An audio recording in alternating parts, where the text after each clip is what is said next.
नमस्कार दोस्तों। आज की कहानी मुंशी प्रेमचंद जी द्वारा लिखित निमंत्रण। तो आइए कहानी शुरू करते हैं। पंडित मोटेराम शास्त्री ने अंदर जाकर अपने विशाल उदर पर हाथ फेरते हुए यह पद पंचम स्वर में गाया। अजगर करे न चाकरी, पंछी करे न काम, दास मलुका कह गए सबके दाता राम। सोना ने प्रफुल्लित होकर पूछा, कोई मीठी ताजी खबर है क्या? शास्त्री जी ने पैतरी बदल कर कहा, मार लिया आज, ऐसा ताक कर मारा कि चारों खाने चित। सारे घर का न्योता, सारे घर का। वो बढ़ बढ़ कर हाथ मारूंगा कि देखने वाले दंग रह जाएंगे। उधर महाराज अभी से अधीर हो रहे हैं। सोना, कहीं पहले की भांति अब की भी धोखा न हो। पक्का पोढ़ा कर लिया है ना? मोटेराम ने मुझे ऐंठते हुए कहा, ऐसा सगुन मुंह से ना निकालो। बड़े जब तक के बाद ये शुभ दिन आया है। जो तैयारियां करनी हो कर लो। सोना, वह तो करूंगी ही, क्या इतना भी नहीं जानती? जन भर घास थोड़े ही खा खोदती रही हूँ। मगर है घर भर का ना। मोटेराम, अब और कैसे कहूँ पूरे घर भर का है? इसका समझ में ना आया हो तो मुझसे पूछो। विद्वानों की बात समझना सबका काम नहीं, मगर उनकी बात सभी समझ ले तो उनकी विद्वता का महत्व ही क्या रहे। बताओ क्या समझी? मैं इस समय बहुत ही सरल भाषा में बोल रहा हूँ, मगर तुम नहीं समझ सकी। बताओ विद्वता किसे कहते हैं? महत्व का ही अर्थ बताओ। घर भर का निमंत्रण देना क्या दिल लगी है? हाँ, ऐसे अवसर पर विद्वान लोग राजनीति से काम लेते हैं और उसका वही आशय निकालते हैं जो अपने अनुकूल हो। मुरादापुर की रानी साहब 7 ब्राह्मणों को इच्छापूर्ण भोजन कराना चाहती हैं। कौन कौन महाशय मेरे साथ जाएंगे यह निर्णय करना मेरा काम है। अलगू राम शास्त्री, बेनी राम शास्त्री, छेदी राम शास्त्री, भवानी राम शास्त्री, फेकू राम शास्त्री, मोटे राम शास्त्री आदि जब इतने आदमी अपने घर पर ही हैं, तब बाहर कौन ब्राह्मणों को खोजने जाए? सोना, और 7वां कौन है? मोटे राम बुद्धि तोड़ा। सुनो, एक पत्तल घर लेते आनंद। मोटे, फिर वही बात कही, जिस जिसमें बदनामी हो। छी छी, पत्तल घर लाऊं? इस पत्तल में स्वाद कहाँ जो जजमान के घर बैठकर भोजन करने में है। सुनो, 7वें महाशय पंडित सोनाराम शास्त्री। सोना, चलो दिल लगी करते हो, भला कैसे जाऊंगी? मोटेराम, ऐसे ही कठिन अवसरों पर तो विद्या की आवश्यकता होती है। विद्वान अपने अवसर को अपना सेवक बना लेता है, मूर्ख अपने भाग्य को रोता है। सोना देवी और सोना शास्त्री में क्या अंतर है जानती हो? केवल परिधान का। परिधान का अर्थ समझती हो? परिधान पहनावा को कहते हैं। इसी साड़ी को मेरी तरह बांध लो तो मिर्जाई पहन लो, ऊपर से चादर ओढ़ लो। पगड़ी मैं बांध दूंगा, फिर कौन पहचान सकता है? सोना ने हंसकर कहा, मुझे तो लाज लगेगी। मोटेराम, तुम्हें करना ही क्या है, बातें तो हम करेंगे। सोना ने मन ही मन आने वाले पदार्थों का आनंद लेकर कहा, बड़ा मजा होगा। मोटेराम, बस अब विलंब न करो, तैयारी करो, चलो। सोना, कितनी फंकी बना लूं? मोटेराम, ये मैं नहीं जानता, बस उसी आदर्श को सामने रखो कि अधिक से अधिक लाभ हो। सहसा सोना देवी को एक बात याद आ गई। बोले, अच्छा इन बिच्छुओं को क्या करूंगी? मोटेराम ने त्योरी चढ़ाकर कहा, इन्हें उठाकर रख देना, और क्या करोगी? सोना, हाँ जी, क्यों नहीं उतार कर रख दूं? क्यों क्यों रख दूं?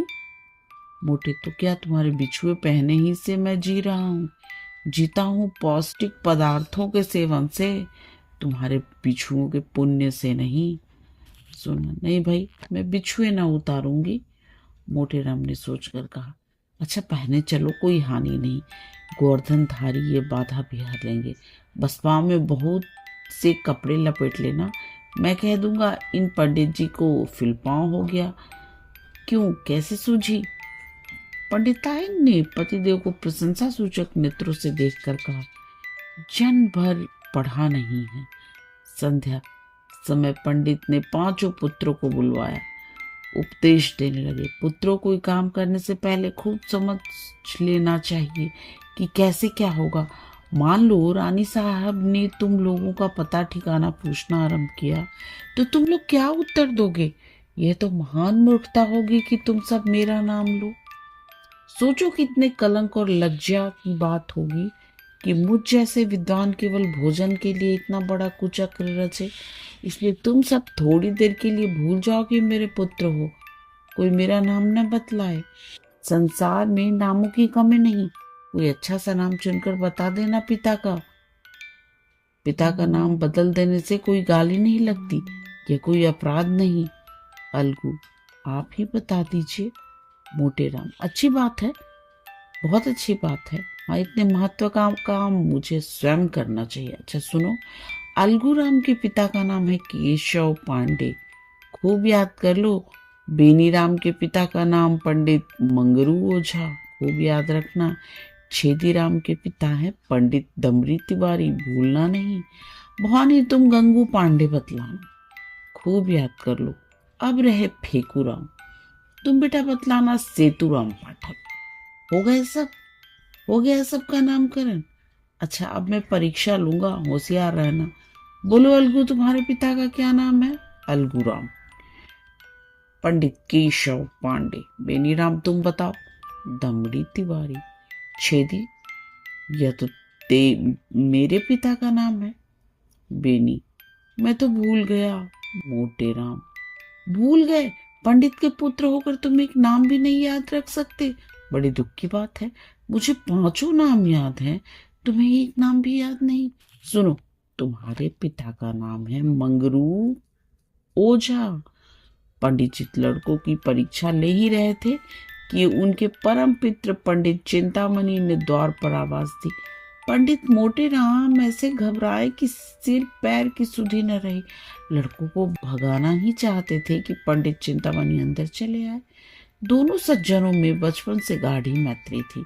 दोनों बहुधा एक साथ भोजन करने जाया करते थे, और यदि पंडित मोटेराम अव्वल रहते तो पंडित चिंतामणि के द्वितीय पद में कोई बाधक न हो सकता था। पर आज मोटेराम जी अपने मित्र के साथ नहीं ले जाना चाहते थे। उनको साथ ले जाना अपने घर वालों में से किसी एक को छोड़ देना था, और इतना महान आत्मत्याग करने के लिए वे तैयार नहीं थे। चिंतामणि ने यह समारोह देखा तो प्रसन्न होकर बोले, क्यों भाई, अकेले ही अकेले? मालूम होता है आज कहीं गहरा हाथ हमारा है। मोटेराम ने मुंह लटका कर कहा, कैसी बातें करते हो मित्र, ऐसा तो कभी नहीं हुआ कि मुझे कोई अवसर मिला हो और मैंने तुम्हें सूचना न दी हो। कदाचित कुछ समय ही बदल गया, या किसी ग्रह का फेर है। कोई झूठ को भी नहीं बुलाता। पंडित चिंतामणि ने अविश्वास के भाव से कहा, कोई न कोई बात तो मित्र अवश्य है, नहीं तो ये बालक क्यों जमा है? मोटे, तुम्हारी इन्हीं बातों पर मुझे क्रोध आता है। लड़कों की परीक्षा ले रहा हूँ, ब्राह्मण के लड़के हैं, 4 अक्षर पढ़े बिना इनको कौन पूछेगा? चिंतामणि को अब भी विश्वास न आया। उन्होंने सोचा, लड़कों से ही इस बात का पता लगा लेता हूँ। फेकूराम सबसे छोटा था, उसी से पूछा, क्या पढ़ रहे हो बेटा, हमें भी सुनाओ। मोटेराम ने फेकूराम को बोलने का अवसर न दिया। डरे कि यह तो सारा भंडा फोड़ देगा। बोले, अभी ये क्या पढ़ेगा, दिन भर खेलता है। फेकूराम इतना बड़ा अपराध अपने नन्हे से सिर पर क्यों लेता? बाल सुलभ गर्व से बोला, हमको तो याद है पंडित सेतुराम पाठक, हम याद भी कर लें तो इस पर भी कहते हैं हरदम खेलता है। ये कहते हुए रोना शुरू कर दिया। चिंतामणि ने बालक को गले लगा लिया और बोले, नहीं बेटा, तुमने अपना पाठ सुना दिया है, तुम खूब पढ़ते हो। ये सेतुराम पाठक कौन है बेटा? मोटेराम ने बिगड़ कर पूछा। तुम भी लड़कों की बातों में आते हो, सुन लिया होगा किसी का नाम, जा फेंकू बाहर खेल। चिंतामणि अपने मित्र की घबराहट देखकर समझ गए कि कोई ना कोई रहस्य अवश्य है। बहुत दिमाग लगाने पर भी सेतुराम पाठक का आशय उनकी समझ में न आया। अपने परम मित्र की इस कुटिलता पर मन ही मन दुखित होकर बोले, अच्छा अपना पाठ पढ़ाइए और परीक्षा लीजिए, मैं जाता हूँ। तुम इतने स्वार्थी हो इसका मुझे गुमान तक न था। आज तुम्हारी मित्रता की परीक्षा हो गई। पंडित चिंतामणि बाहर चले गए। मोटे राम जी के पास उन्हें मनाने के लिए समय न था। फिर परीक्षा लेने लगे।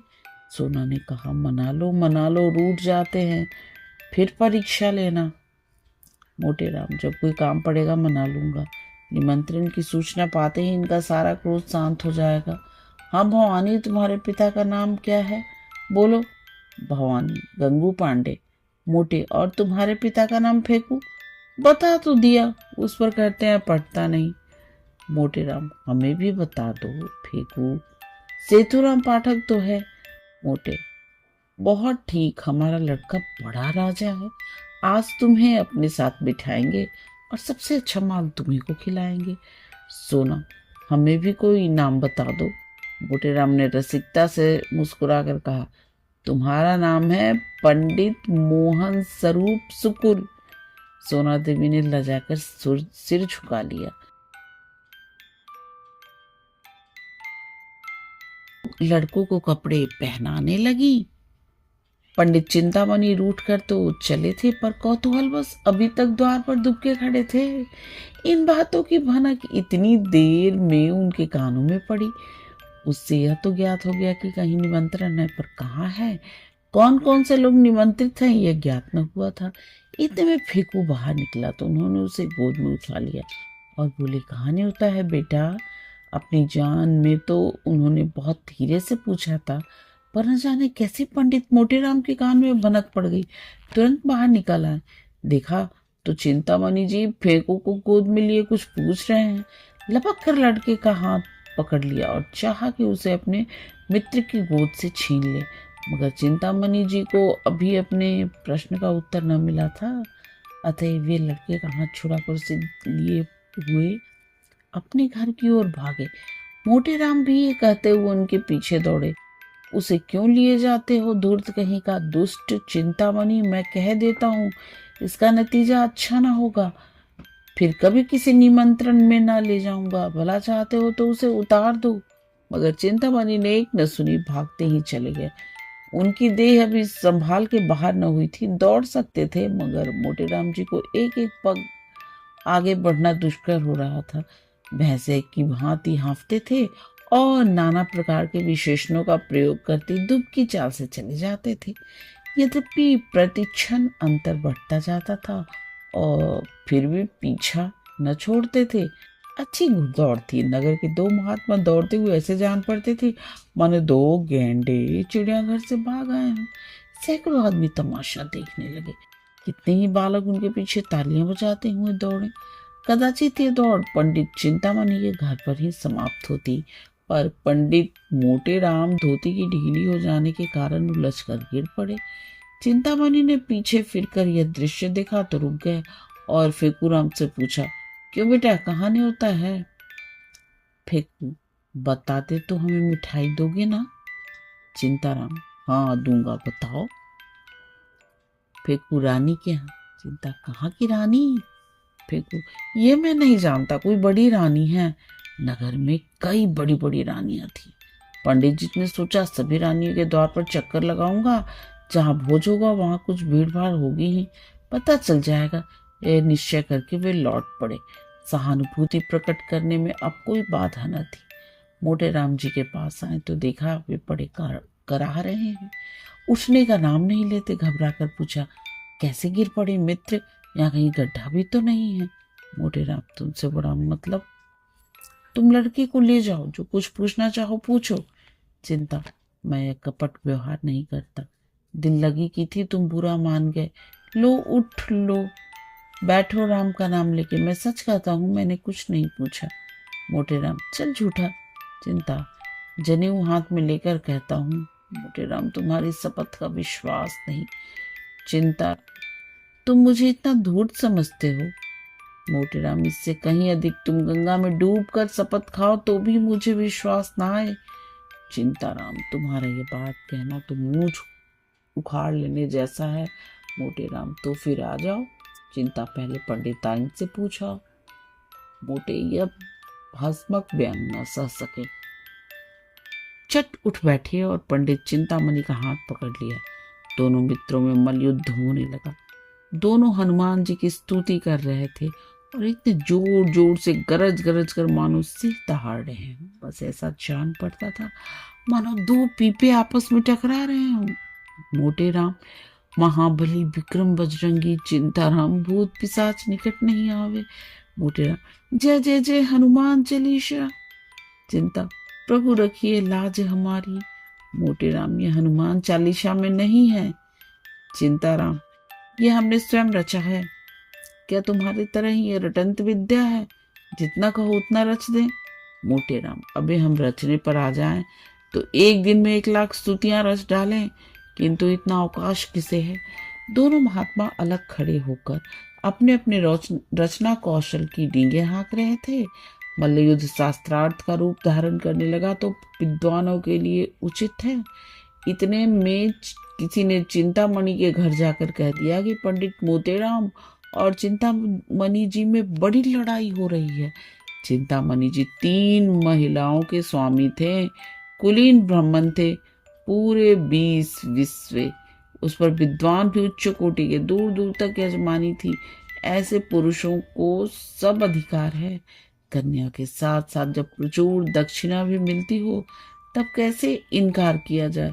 इन तीनों महिलाओं का सारे मोहल्ले में आतंक छाया हुआ था। पंडित जी ने उनके नाम बहुत ही रसीले रखे थे। बड़ी स्त्री को अमृति, मंझली को गुलाब जामुन और छोटी को मोहन भोग कहते थे।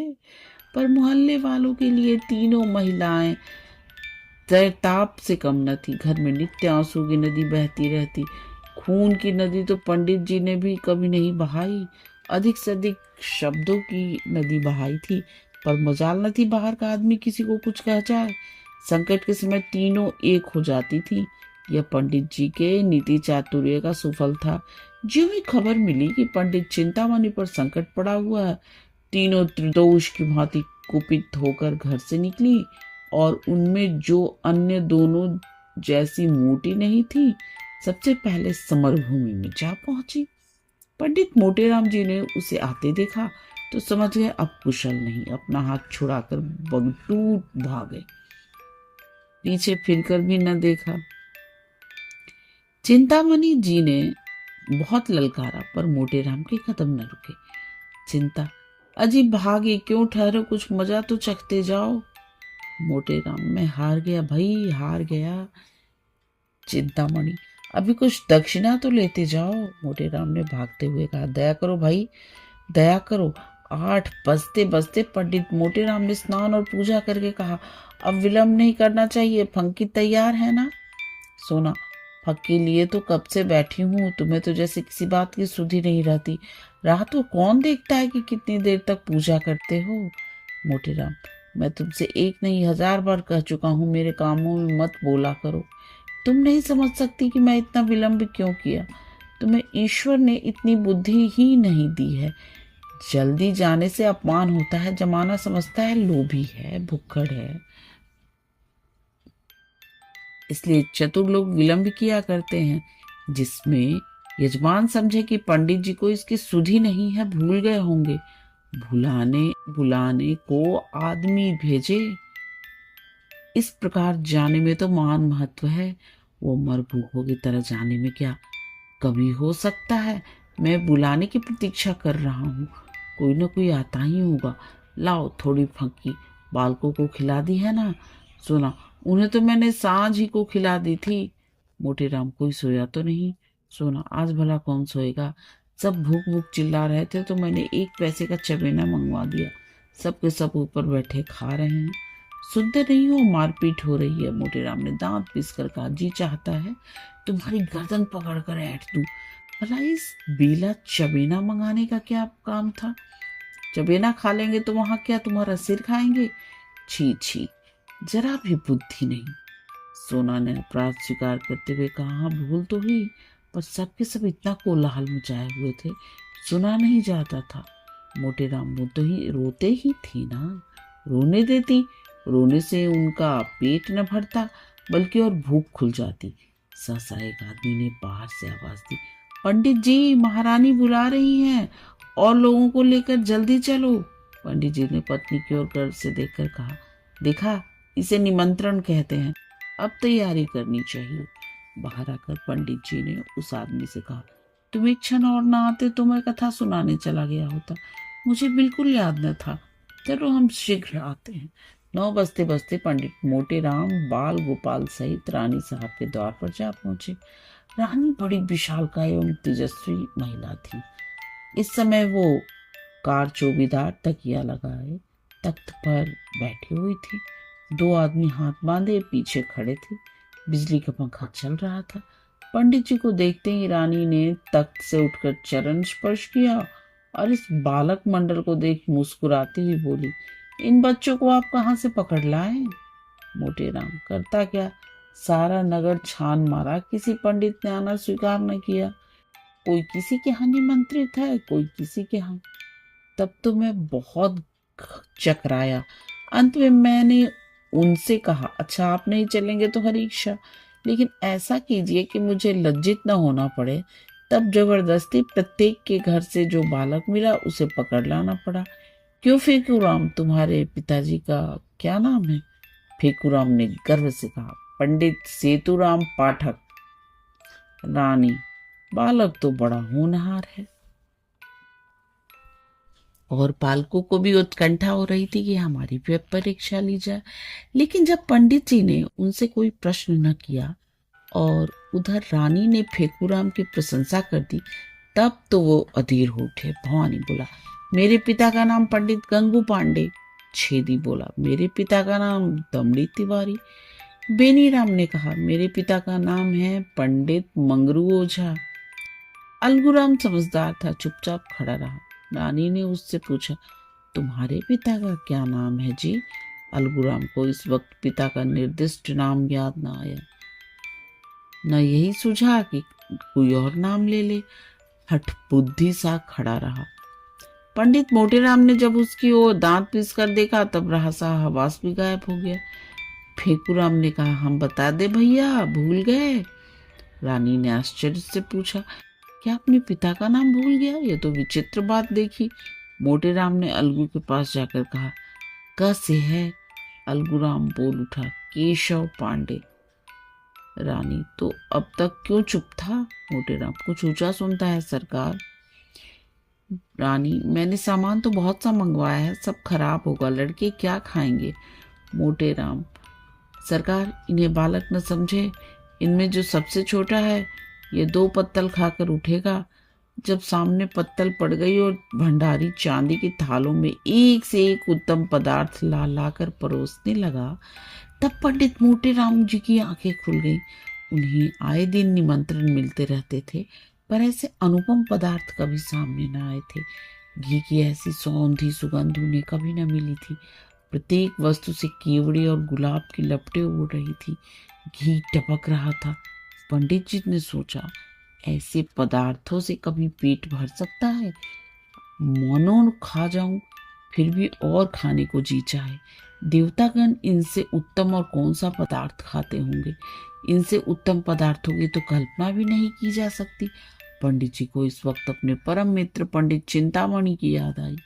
अगर वे होती तो रंग जम जाता, उनके बिना रंग फीका रहेगा।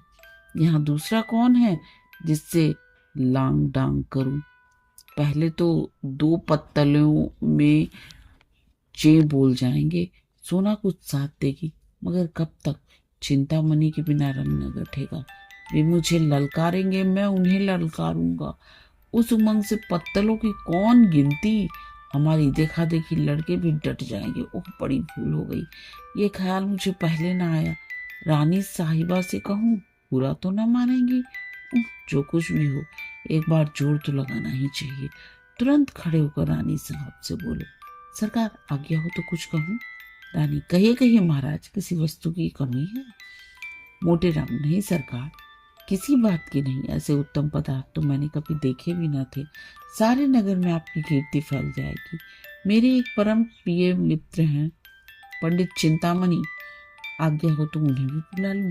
बड़े विद्वान कर्मनिष्ठ ब्राह्मण हैं, उनके जोड़ का इस नगर में दूसरा नहीं है। मैं उन्हें निमंत्रण देना भूल गया, अभी सुधी आई। रानी, आपकी इच्छा हो तो बुला लीजिए, मगर आने जाने में देर होगी और भोजन परोस दिया गया है। मोटेराम, मैं अभी आता हूँ सरकार, दौड़ता हुआ जाऊंगा। रानी, मेरी मोटर ले लीजिए। जब पंडित जी चलने को तैयार हुए, जब सोना ने कहा, तुम्हें आज क्या हो गया है जी, उन्हें क्यों बुला रहे हो? मोटेराम, कोई साथ देने वाला भी तो चाहिए। सोना, मैं क्या तुमसे दब जाती? पंडित जी ने मुस्कुराकर कहा, तुम जानती नहीं, घर की बात और है, दंगल की बात और है। पुराना खिलाड़ी मैदान में जाकर जितना नाम करेगा, उतना नया पट्टा नहीं कर सकता। वहां बल का काम नहीं, साहस का काम है। बस यहाँ भी वही हाल समझो, झंडे गाड़ दूंगा समझ लेना। सोना, कहीं लड़के सो जाएं तो? मोटेराम, और भूख खुल जाएगी, भला तो जगह तो मैं लूंगा। सोना, देख लेना, आज वो तुम्हें पछाड़ देगा, उसके पेट में तो शनीचर है। मोटे, बुद्धि की सर्वत्र प्रधानता रहती है, न समझो कि भोजन करने की कोई विद्या ही नहीं, इसका भी एक शास्त्र है, जिसे मथुरा के शनिचरानंद महाराज ने रचा है। चतुर आदमी थोड़ी सी जगह में गृहस्थी का सामान रख देता है, अनाड़ी बहुत सी जगह में भी यही सोचता है कौन वस्तु कहाँ रखूं। गंवार आदमी पहले से ही हबक हबक कर खाने लगता है और चट एक लोटा पानी पीकर अफर जाता है। चतुर आदमी बड़ी सावधानी से खाता है, उसको कौर नीचे उतारने के लिए पानी की आवश्यकता नहीं पड़ती। देर तक भोजन करते रहने से वो सुपाच्य भी हो जाता है। चिंतामणि मेरे सामने क्या ठहरेगा? चिंतामणि जी अपने आंगन में उदास बैठे हुए थे। जिस प्राणी को अपना परम हित ऐसे समझते थे, जिसके लिए वे अपने प्राण तक देने को तैयार रहते थे, उसी ने आज उनके साथ बेवफाई की। बेवफाई ही नहीं कि उन्हें उठाकर दे मारा। पंडित मोटेराम के घर से तो कुछ जाता न था। अगर वे चिंतामणि जी को साथ ले जाते तो क्या रानी साहब उन्हें धुतकार देती? स्वार्थ के आगे कौन किसको पूछता है। उन अमूल्य पदार्थों की कल्पना करके चिंतामणि के मुंह से लार टपकी पड़ती थी। अब सामने पत्तल आ गई होगी, अब थालों में अमृतियां लिए भंडारी जी आए होंगे। ओहो, कितनी सुंदर कोमल कुरकुरी रसीली इमरतियां होंगी। अब बेसन के लड्डू आए होंगे। ओहो, कितने सुडौल मेवे से भरे हुए घी से तरातर लड्डू होंगे, मुंह में रखते ही घुल जाते होंगे, जीभ भी न डुलानी पड़ती होगी। आहा, अब मोहन भोग आया होगा। हाय रे दुर्भाग्य, मैं यहाँ पड़ा सर रहा हूँ और यहाँ वो बाहर। बड़े निर्दयी हो मोटेराम, तुमसे इस निष्ठुरता की आशा न थी। अमृति देवी बोली, तुम इतना दिल छोटा क्यों करते हो? पितृपक्ष तो आ ही की रहा है, ऐसे ऐसे न जाने कितने आएंगे। चिंतामणि, आज किसी अभागे का मुंह देखकर उठा था, लाओ तो पत्र, देखो कौन मुहूर्त है। अब नहीं रहा जाता, सारा नगर छान डालूंगा, कहीं तो पता चलेगा नासिका तो दाहिनी चल रही है। एकाएक मोटर की आवाज आई, उसके प्रकाश से पंडित जी का सारा घर जगमगा उठा। वे खिड़की से झांकने लगे तो मोटेराम को मोटर से उतरते देखा। एक लंबी सांस लेकर चारपाई पर गिर पड़े। मन में कहा कि दुष्ट भोजन करके अब यहाँ मुझसे बखान करने आया है। अमृति देवी ने पूछा, कौन है? दाढ़ी जार, इतनी रात को जगावत है। मोटेराम, हम हैं हम, गाली न दो। अमृति, अरे दूर मुझों से, तो कौन है? कहते हैं हम हैं हम, कौन जाने तो क्यों कौन है तू? मोटे, अरे हमारी बोली नहीं पहचानती हो? खूब पहचान लो, हम हैं तुम्हारे। अमृति, ए दूर, तोरे मुंह में का लागे, तोर लहास उठे, हमार देवर बनत है। दाढ़ी जार, मोटे, अरे हमें मोटे राम शास्त्री, क्या इतना भी नहीं पहचानती? चिंतामणि घर में है। इमरती ने किवाड़ खोल दिया और तिरस्कार भाव से बोली, अरे तुम थे तो नाम क्यों नहीं बताते थे? जब इतनी गालियां खा ली तो बोल निकला है। क्या है? मोटेराम, कुछ नहीं, चिंतामणि को शुभ संवाद देने आया हूं। रानी साहब ने उन्हें याद किया है। अमिर्ति भोजन के बाद बुलाकर क्या करेंगी? मोटेराम, अभी भोजन कहाँ हुआ है। मैंने जब इनकी विद्या, कर्मनिष्ठा, सद्विचार की प्रशंसा की तब मुग्ध हो गई। मुझसे कहा कि उन्हें मोटर पर लाओ। क्या सो गए? चिंतामणि चारपाई पर पड़े पड़े सुन रहे थे। जीवन में जी में आता था चलकर मोटेराम के चरणों पर गिर पड़ूं। उनके विषय में अब तक जितने कुत्सित विचार उठे थे सब लुप्त हो गए। ग्लानि का आविर्भाव हुआ। रोने लगे। अरे भाई, आते हो या सोते ही रहोगे? ये कहते हुए मोटेराम उनके सामने जाकर खड़े हो गए। चिंता, तब क्यों न ले गए? जब इतनी दुर्दशा कर लिए तब आए। अभी तक पीठ में दर्द हो रहा है। मोटेराम, अजी वो तर माल खिलाऊंगा कि सारा दर्द वर्द भाग जाएगा। तुम्हारे यजमानों को भी ऐसे पदार्थ मयस्सर न हुए होंगे। आज तुम्हें बद कर पछाड़ूंगा। चिंताराम, तुम बेचारे मुझे क्या पछाड़ोगे? सारे शहर में तो कोई ऐसा माई का लाल दिखाई नहीं देता। हमें सनीचर का इष्ट है। मोटेराम, अजी यहाँ बरसों तपस्या की है। भंडारे का भंडारा साफ कर दें और इच्छा ज्यों की त्यों बनी रहे। बस यही समझ लो कि भोजन करके हम खड़े नहीं रह सकते। चलना तो दूसरी बात है, गाड़ी पर लद कर आते हैं।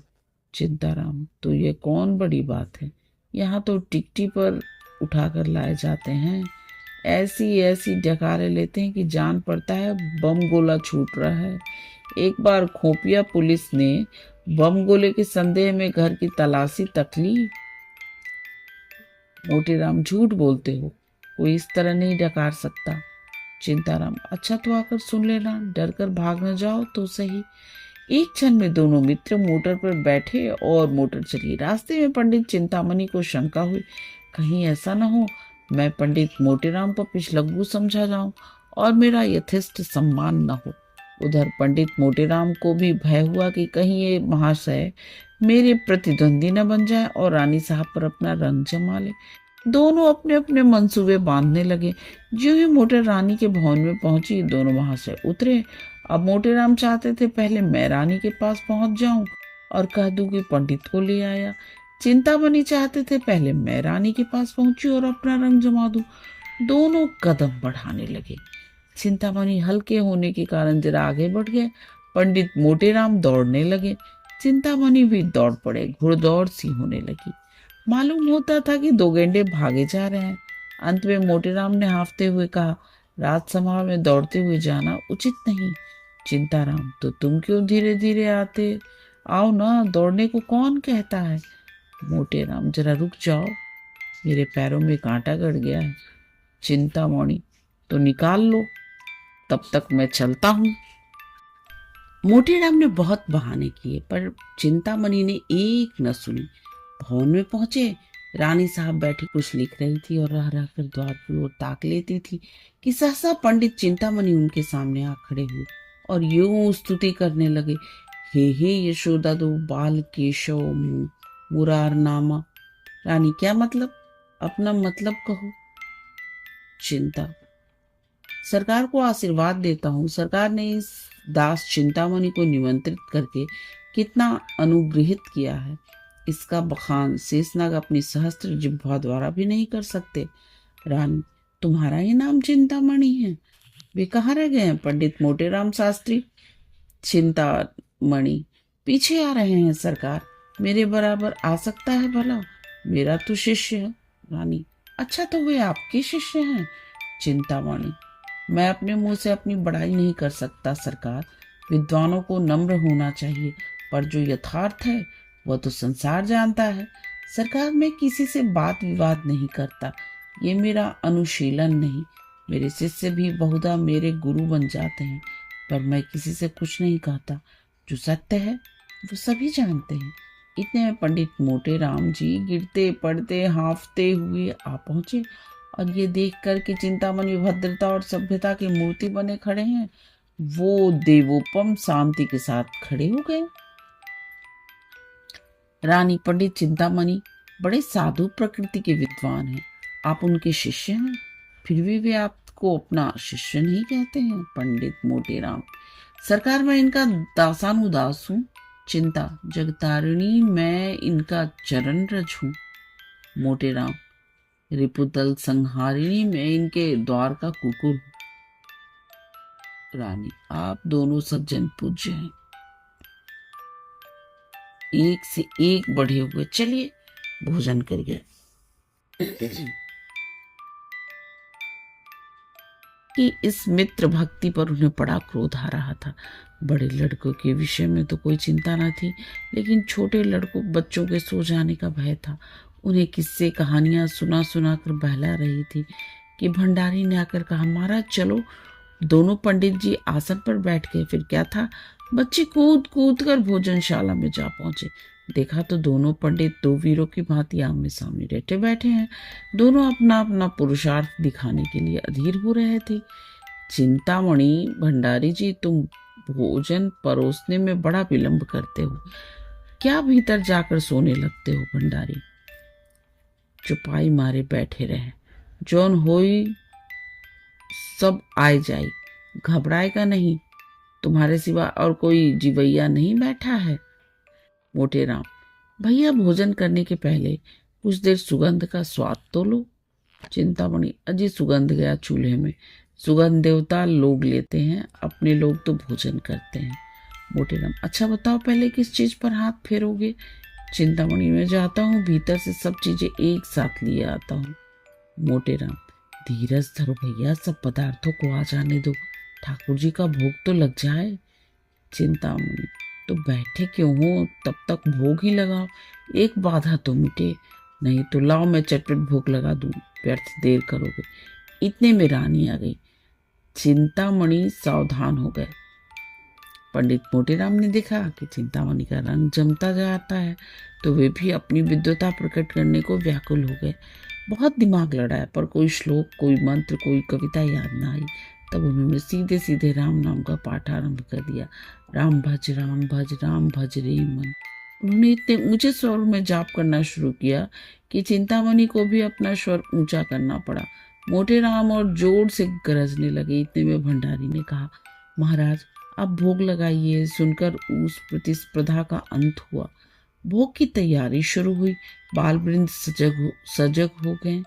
किसी ने घंटा लिया, किसी ने घड़ियाल, किसी ने शंख, किसी ने करताल, और चिंतामणि ने आरती उठा ली। मोटे राम मन में ईट कर रह गए। रानी के समीप जाने का यह अवसर उनके हाथ से निकल गया, पर यह किसे मालूम था कि विधि बाम उधर कुछ और ही कुटिल क्रीड़ा कर रहा है। आरती समाप्त हो गई थी।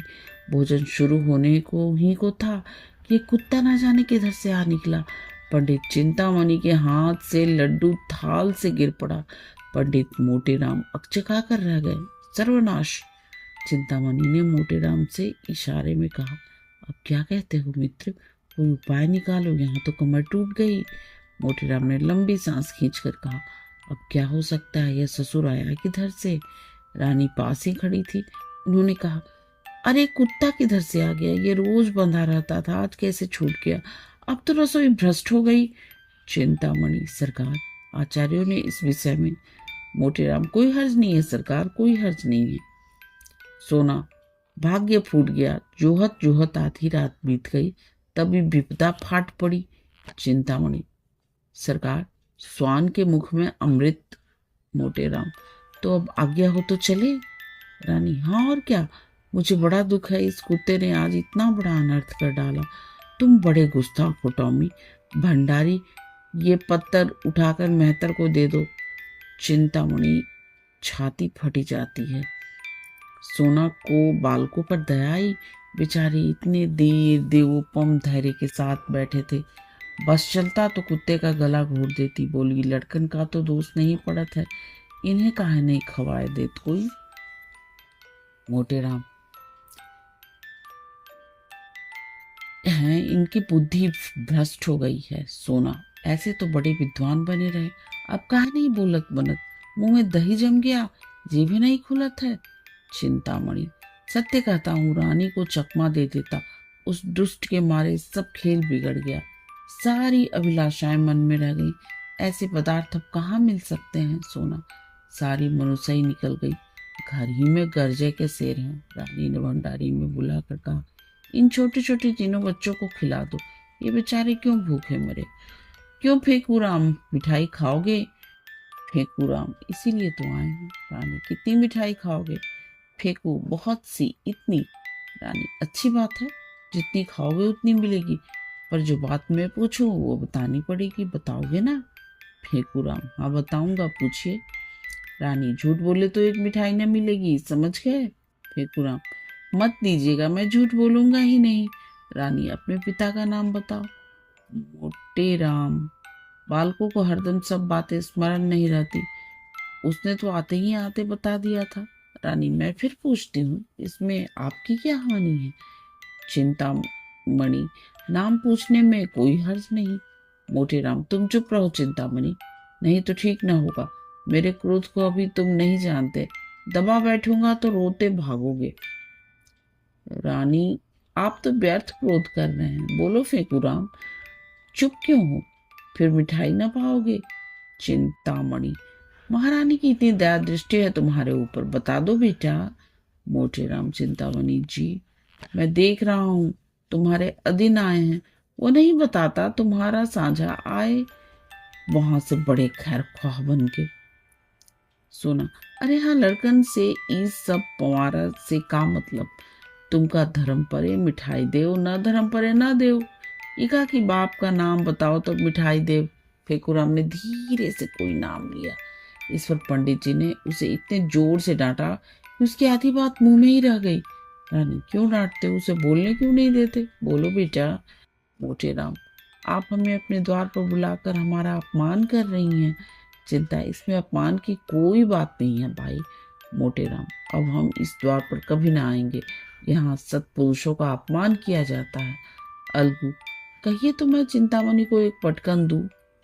मोटे राम, नहीं बेटा, दुष्टों को परमात्मा स्वयं दंड देता है। चलो यहाँ से चले, अब भूल कर यहाँ ना आएंगे। खिलाना न पिलाना, द्वार पर कुत्ता बुलाकर ब्राह्मणों का अपमान करना, तभी तो देश में आग लगी हुई है। चिंतामणि, मोटे राम, महारानी के सामने तुमने इतनी कटु बातें नहीं करनी चाहिए। मोटे राम, बस चुप ही रहना, नहीं तो सारा क्रोध तुम्हारे ही सिर जाएगा। माता पिता का पता नहीं, ब्राह्मण बनने चले। तुम्हें कौन कहता है ब्राह्मण? चिंतामणि, जो कुछ मन चाहे कह लो, चंद्रमा पर थूकने से थूक अपने ही मुंह पर पड़ता है। जब तुम धर्म का एक लक्षण नहीं जानते, तब तुमसे क्या बातें करूं? ब्राह्मण को धैर्य रखना चाहिए। मोटे राम, पेट के गुलाम हो, ठाकुर सुहाती कर रहे हो, एक आध पत्तल मिल जाए, यहाँ मर्यादा का पालन करते हैं। चिंता, कह तो दिया भाई कि तुम बड़े मैं छोटा, अब मैं क्या कहूँ, तुम सत्य कहते होगे, मैं ब्राह्मण नहीं शूद्र हूँ।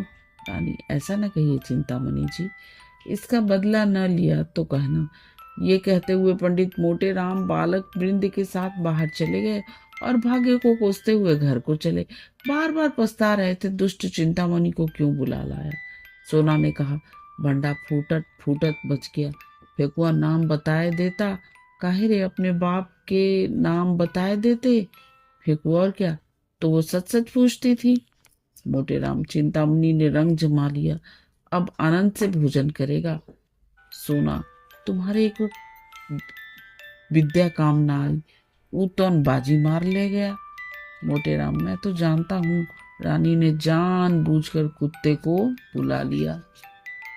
सोना, मैं तो ओकरा मुंह देखत ताड़ गई कि हमपा पहचान गई। उधर तो ये लोग पछताते चले आते थे, उधर चिंतामणि की 5 अंगुली घी में थी, आसन मारे भोजन कर रहे थे। रानी अपने हाथों से मिठाइयाँ परोस रही थी, वार्तालाप भी होता जाता था। रानी, बड़ा धूर्त है, मैं बालकों को देखते ही समझ गई, अपनी स्त्री को भेष बदल कर लाते उसे लज्जा ना आई। चिंता मणि मुझे कोस रहे होंगे। रानी, मुझसे उड़ने चला था, मैंने भी कहा था, बच्चा तुझको ऐसी शिक्षा दूंगी कि उम्र भर याद करोगे। टॉमी को बुला लिया। चिंतामणि, सरकार की बुद्धि धन्य है। कहानी समाप्त। दोस्तों, कहानी सुनने और अपना कीमती समय देने के लिए आप सबका बहुत बहुत धन्यवाद।